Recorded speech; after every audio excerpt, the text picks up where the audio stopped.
In this video, I'll show you how to set up the Stripe billing portal. First, sign into your Stripe account and open the Stripe dashboard. Next, use the search bar or navigation menu to find billing and then select Customer Portal. This is where you'll configure the Stripe billing portal for your customers. After that, click Set up Customer Portal if you're setting it up for the first time.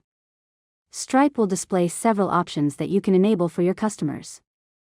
Now, choose what customers can manage on their own.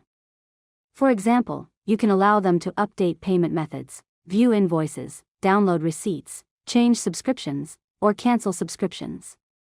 Next, customize the portal settings to match your business needs.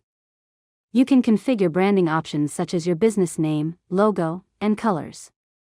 After that, save your settings and activate the portal. Stripe will automatically create a hosted customer portal that your customers can use. Now, copy the customer portal link or follow Stripe's instructions to connect it to your website or application. Next, test the portal by opening the link and verifying that customers can manage their billing information correctly. Finally, once everything is working properly, share the portal with your customers so they can manage their subscriptions and payment details on their own. And that's it. You've successfully learned how to set up the Stripe billing portal. If you found this tutorial helpful, make sure to subscribe to Learn Mode Lab for more tutorials.